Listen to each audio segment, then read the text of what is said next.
अब संबंध एवं फलन के भाग 3 में हम संबंधों के प्रकार पर चर्चा कर रहे हैं। वैसे तो संबंध कुल 5 प्रकार के होते हैं। रिक्त संबंध होता है, सार्वत्रिक संबंध, सौतुल्य संबंध, सम्मित संबंध और संक्रामक संबंध। संबंध कितने प्रकार के होते हैं? 5।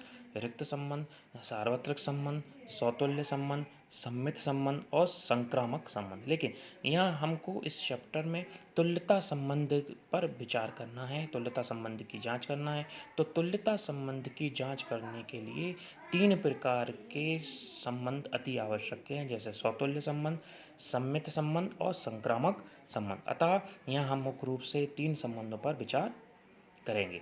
अब सबसे पहला संबंध है सौतुल्य संबंध। इसको रिफ्लेक्सिव रिलेशन भी कहते हैं। समुच्चय ए में एक संबंध आर, किसी समुच्चय ए में एक संबंध आर सौतुल्य संबंध कहलाता है यदि a belongs to R for every a belongs to a, या इसको हम ऐसे भी लिख सकते हैं a relation a for every a belongs to a. अर्थात किसी समुच्चय में यदि युग्म ऐसा होना अति आवश्यक है कि उसका प्रथम अवयव और द्वितीय अवयव दोनों आपस में कैसे हों? बराबर हों। यदि ऐसा युग्म किसी समुच्चय में उपस्थित होता है तो वह संबंध स्वतुल्य संबंध कहलाता है। अर्थात ए बराबर बी, इसको हम ए बराबर भी बोल सकते हैं। जैसे कि उदाहरण से यदि हम विचार करें कि एक समुच्चय हमारे पास ए है जिसके अवयव हैं 1 2 3, और समुच्चय आर ए में संबंध इस प्रकार है कि आर बराबर ए क्रॉस ए। तो हम चूँकि हम बोल चुके हैं पहले कि यदि कोई एक ही समुच्चय दिया होता है तो उस पर हम संबंध प्रदर्शित करने के लिए या कार्तीय गुणन निकालने के लिए उसी समुच्चय को उसी में ही गुणा करते हैं। अर्थात हमको ए दिया 1 2 3, तो हमने 1 क्रॉस ए निकाला। 1 क्रॉस ए मतलब 1 2 3 गुणित 1 2 3। सबसे पहले 1 का गुणा करेंगे 1 2 3 में, तो 1 1 1 2 1 3। 2 का गुणा करा 1 2 3 में तो 2 1 2 2 2 3, और फिर 3 का गुणा करा 1 2 3 में तो 3 1 3 2 3 3। हमने देखा हमको इन युग में देखो 3 एक है 3 इस वाले एक है, तो 3 तिरका कुल 9 होगा क्रमित युग। अब हमको बताना सौतुल्य। सौतुल्य का क्या मतलब है कि प्रथम और द्वितीय आपस में बराबर होना चाहिए, समान होना चाहिए। तो हम ये देख रहे हैं कि इसमें 1 1 ए और बी दोनों आपस में समान है, 1 1 हो गया। यहाँ पे देखो 2 2 ए और बी दोनों आपस में समान 2 2, और यहाँ पे 3 और 3 आपस में समान 3 3। क्रमित युग्म हमको समान मिले हैं, जब ए बराबर बी मिला है तो ये स्वतुल्य कहलाती हैं जब ए बराबर बी होता है। अर्थात आगे वाला भाग प्रथम भाग और पीछे वाला भाग में द्वितीय भाग जब दोनों आपस में हमको मिलते हैं, आपस में बराबर होते हैं, तो ऐसा संबंध स्वतुल्य संबंध कहलाता है। इसको हमने डायग्राम से बताया, जब 1 का संबंध 1 से हो, 2 का संबंध उसी 2 से ही हो, और 3 का संबंध 3 से हो, इसको हम क्रमित युग्म में संबंध के रूप में इस प्रकार लिख सकते हैं 1 1 2 2 3 3। यह स्वतुल्य संबंध कहलाता है। अब अगला संबंध है हमारे पास सममित संबंध। सममित संबंध को हम सिमेट्रिक रिलेशन भी कहते हैं। सममित संबंध अर्थात सिमेट्रिक रिलेशन क्या होता है कि कोई संबंध आर समुच्चय ए में सममित संबंध कहलाता है कि यदि संबंध आर में ए बी उपस्थित हो और इसके लिए हम इसका क्रम पलट दें, ए बी का क्रम पलट दें तो क्रम पलटने पे क्या हो जाएगा? बी ए। तो बी ए भी उस संबंध आर में होना चाहिए, यहाँ ए और बी दोनों कैसे हों? ए के अवयव हों। उदाहरण से हमको समझ में आएगा। हमने पुनः वही उदाहरण लिया है कि यदि ए बराबर 1 2 3 हो तो हमने 1 क्रॉस ए निकाल दिया, 1 2 है ना, 1 क्रॉस ए 1 2 1 1 1 3। अब यहाँ हमने पूरा ना लेके खास खास ले लिए हैं। अब यहाँ ए हम देखें कि ए बी अवयव का, तो ए बी मतलब 1 को 2।